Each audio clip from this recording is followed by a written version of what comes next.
Friends, welcome to another episode of Leadosophy, where you're here with an open mind because that's the rule, not the exception. Welcome everybody. Today's episode is one of my favorite pastimes, which is reflection upon an interview I did. So a little bit of analysis and reflection post-interview with Kevin Morgan, Chief Warrant Officer 4 Kevin Morgan from the U.S. Coast Guard. That interview I did with him last week. So hope you enjoyed. Actually, I think it was on Monday. Hope you enjoyed that interview. If you haven't, go back and check it out. I'll link that interview in the comments below. But I want to talk about some things he said, things such as regression to the mean. We talked about regressing back to this kind of average mode of leadership. And I wondered where we all at on that idea of regressing to the mean. He talked about not being able to change his ways after a certain amount of period. We're molded. Is that true? Are we molded as leaders, or are we set on a trajectory in a certain way and we can't change direction or change our leadership style?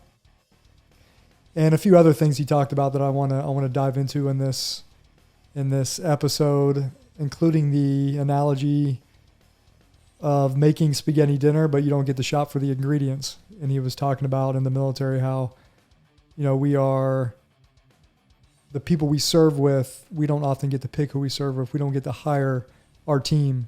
It's hired for us by military headquarters, at least in the Coast Guard anyway. So, all right, I hope you enjoy this interview. Here we go. Are you ready to permanently fuse leadership and philosophy? Then a word of caution. You are about to enter the fully abstract yet wholly concrete realm of Leadosophy. Our ideas are not always so clear and distinct. To validate this proposition, we welcome the host of Leadosophy, Tim Woody.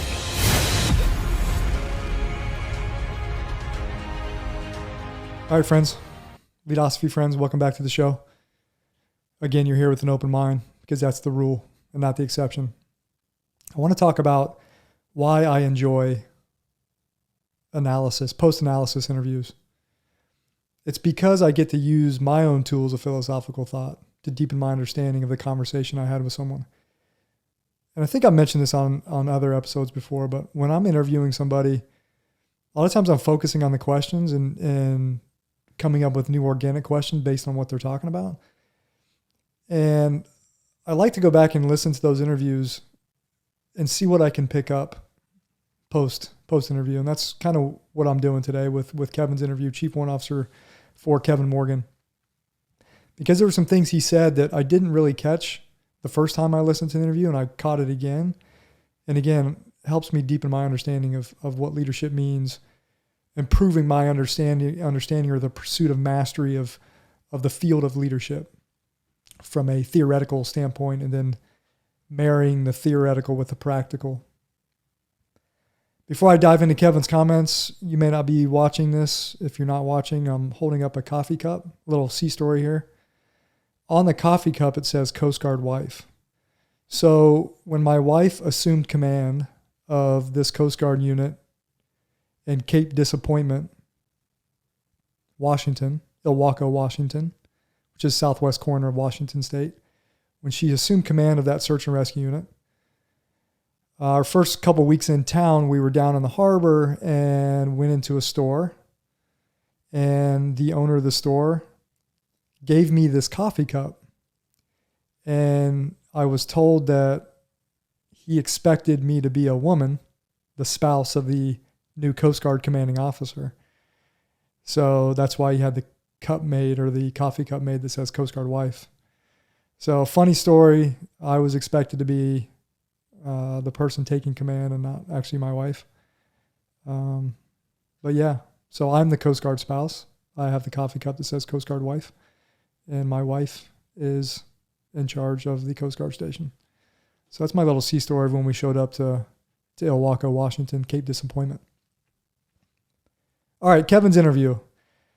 Let's first talk about what he said in the beginning. He talked about, he gave the analogy of being a dog who's been allowed to jump on the couch for 20 years, and all of a sudden you're going to tell him that you can't jump on the couch. And he was talking about being able to change leadership styles. Or once you're molded, you're on this trajectory as a leader, and how if someone wants to introduce new leadership styles or practices or ideas or methods, if you're molded in a certain way, how are you going to be able to change that? Or if your leadership style is not effective, can you change course? And I find that interesting because there's a lot of self-help leadership books, and I wonder how effective they are. Which is interesting there's not just leadership self-help books. They're just character self-help books. Just trying to improve yourself in any field. It doesn't have to be the field of leadership. But do they work?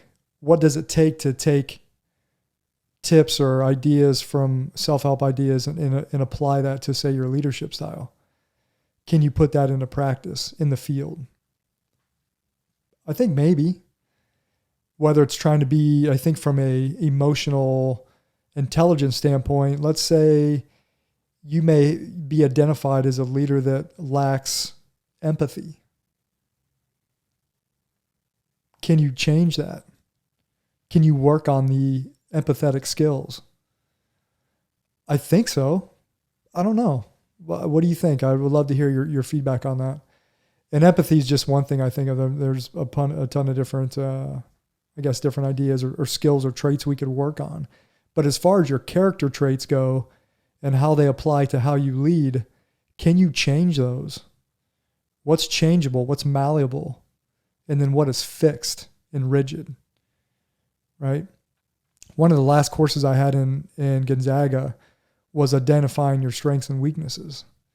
And one of the weaknesses I identified going back into my time in leadership was I tended to place too much emphasis on trying to make the perfect decision sometimes. And I think that can almost cause paralysis.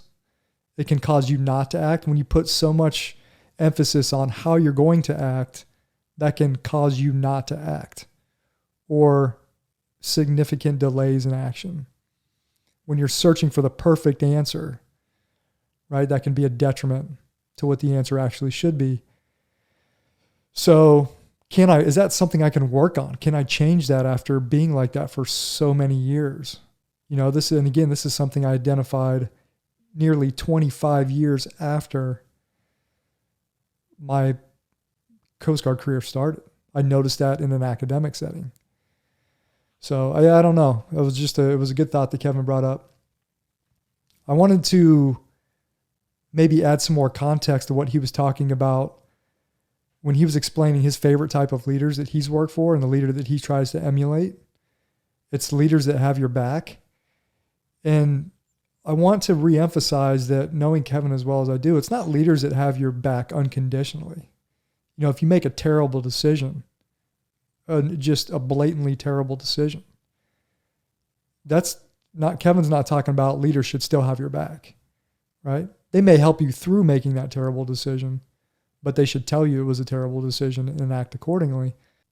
I think what we're talking about more specifically is the leaders, when you do make a good decision, but it's a tough decision and probably maybe not a popular decision, or maybe can cause a lot of waves in the organization, shake a lot of things up, maybe shake a lot of mental models up. Those are the leaders Kevin's talking about. He hopes they still have his back, because even though he made the right decision, it may have been unpopular, may have caused a lot of discomfort to the people above you, right? To leaders above you, your boss's boss. Maybe it brought a lot of visibility or heat on a situation, an attention on a situation. I would say probably warranted attention. If a decision is unpopular, but it's the right decision, if it brings a lot of attention to an organizational problem or issue, that is a good thing. And the people that run away from that are people that probably maybe should not be in positions of leadership, or they're afraid of positions of leadership. They're maybe on this island of survival and they just want the status quo to continue because it's comfortable. That's not leadership. That's not leadership. So those are the leaders Kevin is talking about when they say have his back. Have his back through the unpopular decisions, especially the correct decisions that were unpopular. right? And he talked about investigating, when in the Coast Guard, and I did this. I was, in my last couple of years in the Coast Guard, I was it was called a mishap analysis team. Mishap analysis and investigation team. Assistance team. Yeah, mishap analysis and assistance team. That's what it was called. It's been a while, folks, 6-7 years. Whew.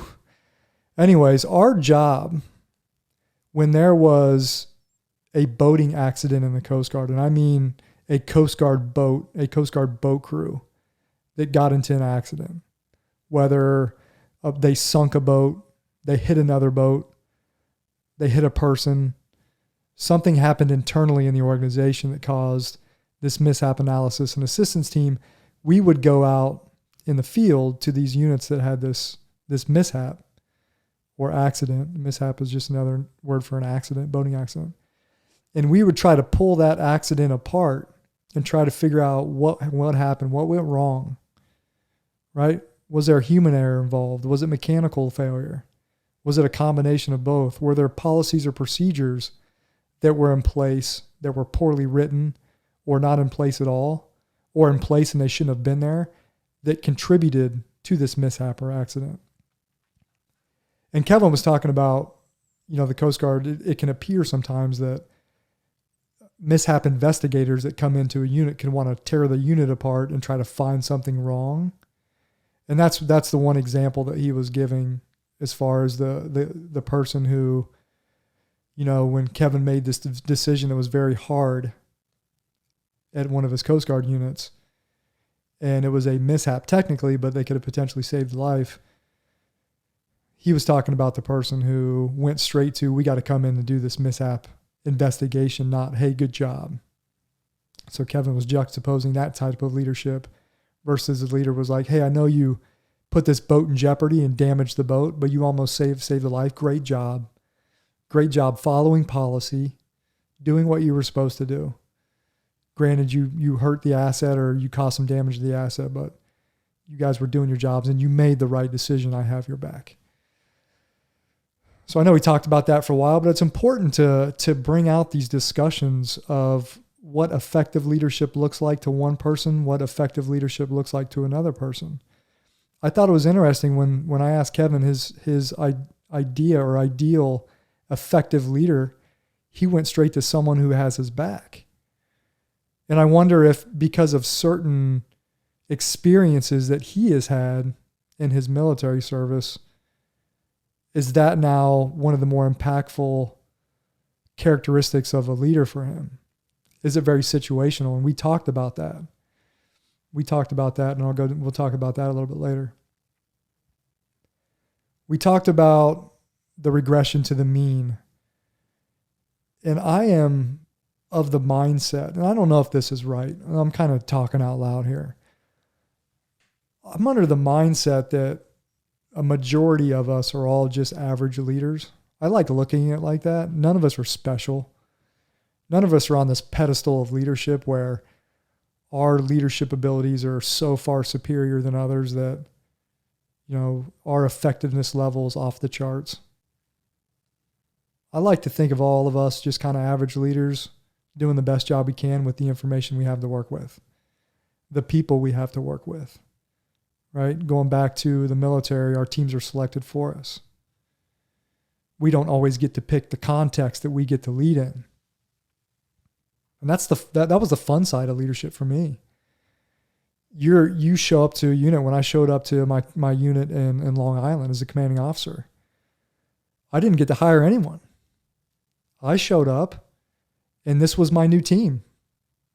Figure it out. Make it work, Tim.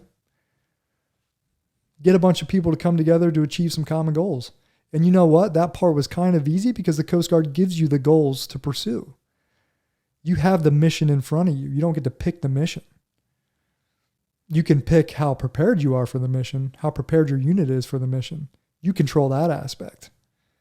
But the actual main objectives, the core values of the organization, those were fixed for me when I showed up. So again, I like this idea that I showed up to the unit just an average leader. I like that. Doesn't bother me a bit. I wear that pridefully. I do believe that we can always work on improving. Maybe I want to go to average to great. Maybe I want to master the realm of leadership. But it's the pursuit that matters, not actually getting to a level of mastery for me. And again, I don't even know if you can master leadership. I think maybe from a theoretical standpoint, book knowledge, you can have a pretty good idea of different leadership styles, theories, qualitative studies, all that kind of thing. But in the practical sense, it's not a mastery thing. There's too many unknowns every day in the world of human relationships. You're at an organization with 100 people. Those are 100 different personalities. Those are thousands of different character traits that come together and move apart constantly, every single day. How can you master that as a leader? I think it might be more easier to master the manager side of managing processes and systems where people can get plugged into different processes and systems. That might be more easy to master than leadership.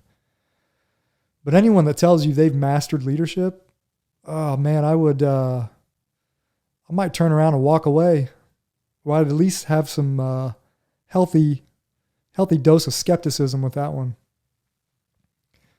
So regression to the mean, we may have great leadership days. We may have some terrible leadership days. But I think Kevin was onto something when we regress back to the middle of the bell curve. And again, from a Leadosophy standpoint, Leadosophy likes thinking of everyone as average. No one's special. What's wrong with that? I don't know. Maybe there's something wrong with it. Who knows? I could be off. We talked about leadership. I asked Kevin, can you teach leadership? And we went back and forth for a little while on that idea of teaching leadership. I think followership and leadership is very much about modeling. I guess it's kind of like child-parent. Not in that authoritarian sense, but I'm just talking about we watch, we look, we emulate, we don't emulate. I've always said I haven't had a whole lot of, I would call bad bosses. I don't remember having a whole lot of bad. I had a few. And bad, I mean, just leadership styles that I would choose not to follow or try to emulate. But I think you can learn a lot from those types of people. And again, one person's bad leader might be another person's great leader. I think at times can be very subjective. The people you choose to follow and emulate and the people you choose to jettison their ideas, their theories, their methods. But you can learn a lot from people you view as bad leaders. And again, it's from watching their actions, but I think more importantly, it's from watching the reactions of others around that leader. Look at their mannerisms. You know, it's that meta awareness when you're in a room full of people and a leader is speaking. What's your meta awareness level? You know, am I listening to the leader or am I looking at the reactions of others around me? Right? And as a leader, you can do this too. This is like it's kind of weird. It's like a hyper out of body experience. I remember teaching team coordination training, teaching leadership in the Coast Guard my last couple of years. And I can remember doing this facilitation, which is taking anywhere between 5 and 7 hours on operational planning, leadership, team effectiveness, risk management. There was a whole day class we do. Very hands-on, very practical. But there were times where when I was talking, I was almost having an outer body experience like, what is my effectiveness level right now as a leader? How are they looking at me? How is the information coming across? Is this not sinking in? Is my message not reaching the intended target? That's like the meta awareness. So that's the modeling side, I guess, leader, follower, modeling, and then like a meta awareness of kind of where you're at. But I go back to, and my wife and I have had this conversation, in the Coast Guard, specifically at the junior level, we'll call it the junior enlisted level because this is not so much the case in the officer side. The junior enlisted level, we're talking E3, E4, maybe even E5 pay grades. There is very little leadership training at that level. And what Kevin and I were talking about is when we were E4s and E5s in the Coast Guard, based on our job specialty, our technical job specialty, we were in leadership roles. We were responsible for anywhere to 8 to 10 to 12 to 15 people underneath us at different ranks beneath us in different missions in contextual situations. We were responsible. We didn't get any formal training on that. We received no formal training on how to lead. But I asked the question, I don't know if this is rhetorical or not, would that training, had we received it, formal leadership training, would it have made a difference on how we led when we were in our early 20s or mid 20s? I can't answer that. I don't know. I obviously can't go back in time and get that training. But I wondered if I was going to create a training course, a leadership training course for junior enlisted folks, what would that look like? And would it even be beneficial? And again, my wife and I have had these conversations about leadership training at a junior level in the military. Even when you're in a leadership role at a junior level, you are so focused on becoming technically competent in your craft. I don't know how much room there is to learn leadership secrets and trades and theories. I think you're just kind of winging it from a leadership competence standpoint. And again, I don't know if that's the right answer. I don't know if you can. I guess the question I should ask is, can you speed up? Can you accelerate the leadership competence portion of your technical competence side? Can you accelerate the process? Are there things or trainings or courses you can take that can close that gap on how long it takes to be an effective leader? And again, leadership effectiveness can be defined in many different ways. So Leadosophy likes to point out that we may not all be operating on the same definition when we say leader effectiveness. Or when we ask the question, what makes an effective leader, everybody may have a different answer. And that answer very well may be dictated by the context of a situation. It could be very fluid. So anyways, leadership training at the junior levels of the military ranks, is it worth it? I don't know. What else do we want to talk about? A few final thoughts on my interview with Kevin before we close it out. Because again, I'm more about quality, not quantity here. I don't think I need to sit here and talk for 45 minutes on a post-interview analysis. But if it warrants it, I will. But again, there was just a few areas I wanted to deep dive here to deepen the understanding. We talked about the technical competence. I could probably do a show every single week on technical competence and how it is linked to your credibility as a leader. If you are not technically competent, there will always be a gap in respect you have by people around you. Or they just dismiss you completely. Kevin brought up the Michael Jordan analogy. And if you haven't seen The Last Dance, I think it was the ESPN special they did on Michael Jordan and the Bulls. I think it came out last fall. I think it was last fall. It's fascinating from a leadership perspective, but it's also terrible from a leadership perspective. One of these days, I'm going to do a podcast on why sports are terrible analogies for leadership in the normal human being sense, right? Normal day-to-day nonprofit organization or for-profit organization or military unit. Professional sports analogies and leadership, I think they just don't do it for me. I'm sorry. I'm a huge sports fan. I love football. Used to love baseball till they went on strike in late 90s. You know, I love sports, but gosh, I just think that sports analogies and leadership as applied to other everyday leadership scenarios are just not there for me. They just don't do it. And I don't know what specifically turns me off about sports and leadership analogies. I think it's because You take a professional baseball team or football team or hockey team or basketball team. They have one objective. They have one mission. That is to win. Nothing else matters. I could be wrong. I've never played professional sport, but what else matters? Is it not true that your entire paycheck and livelihood is pretty much tied to wins and losses?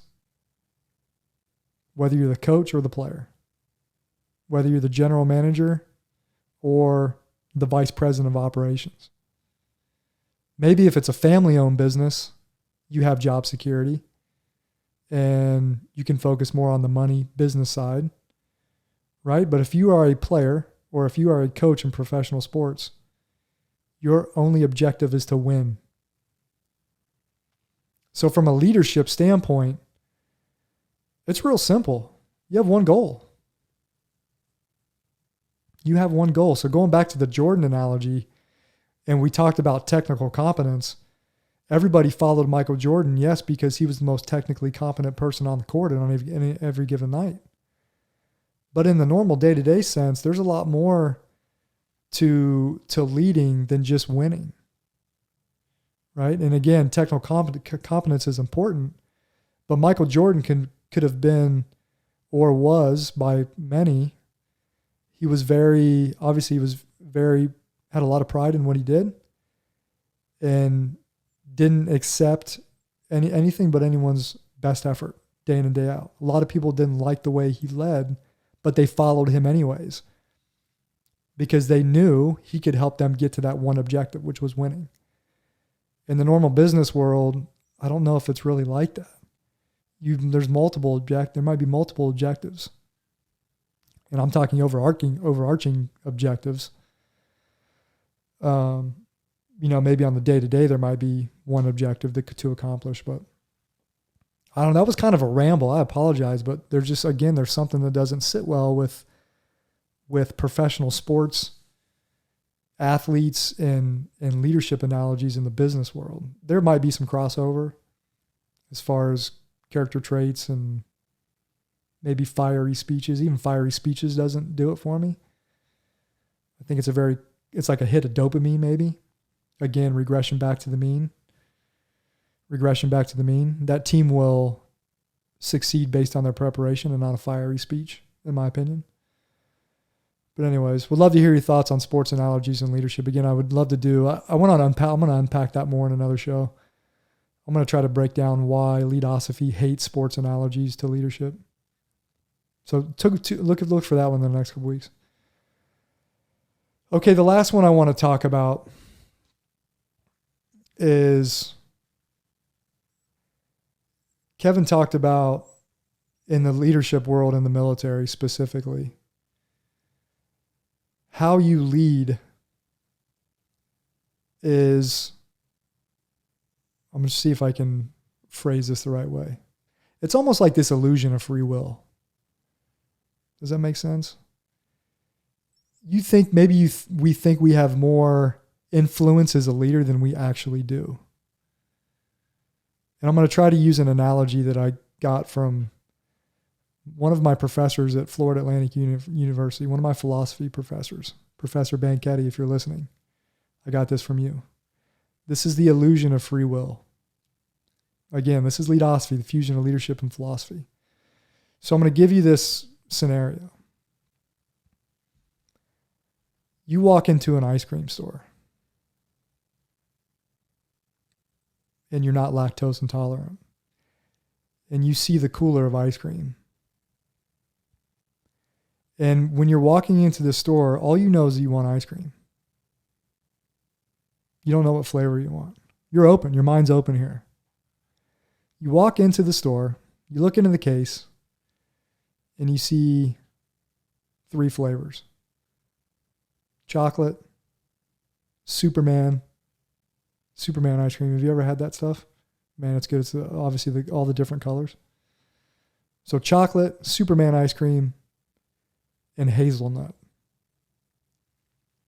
Now, You may not be super keen on any 3 of those flavors.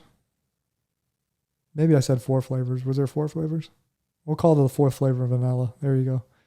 All right, so there's 4 flavors. I just told you what they are. Do you have free will to pick any ice cream you want to eat? What if you wanted strawberry? You walk into the ice cream shop and there's only 4 flavors. Strawberry's not one of them. But you still have free will to choose what's there, the 4 out of the 4 flavors. Do you really have free will though? Your picks were constrained. They were given to you. You didn't get to choose the flavors. You get to choose the final flavor that you picked.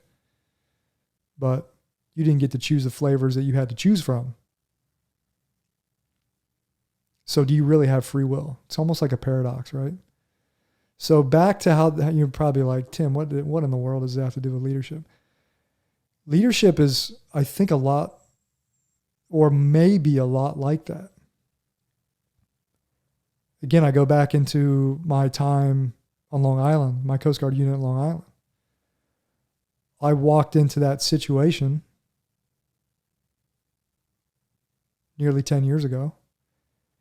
And the only thing I got to pick was the unit I was going to. And even then, that was given to me as one of my options, right? Again, illusion of free will. But when I showed up to that unit and take command, things were already in place.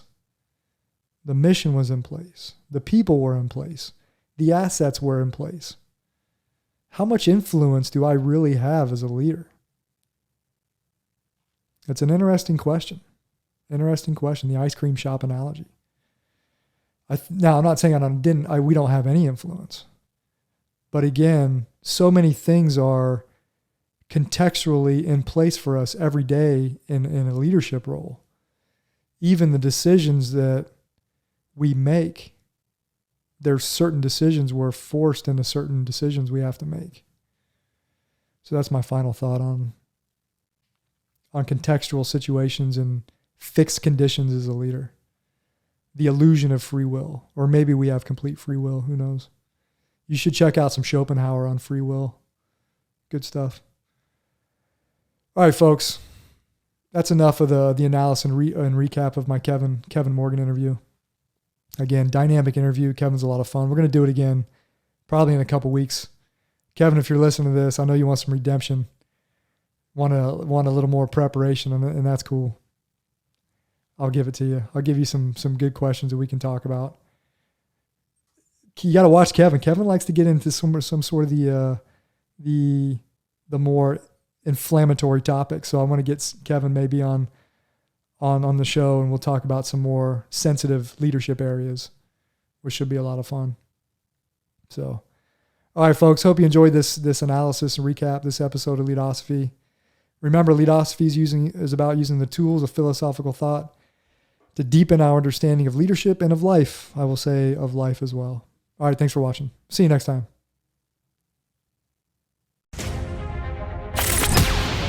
Thanks for watching and listening to another episode of Leadosophy. If you liked what you heard today, hit that subscribe button and check out Leadosophy.com and learn more about Tim's ideas on philosophy and leadership. We'll see you next time.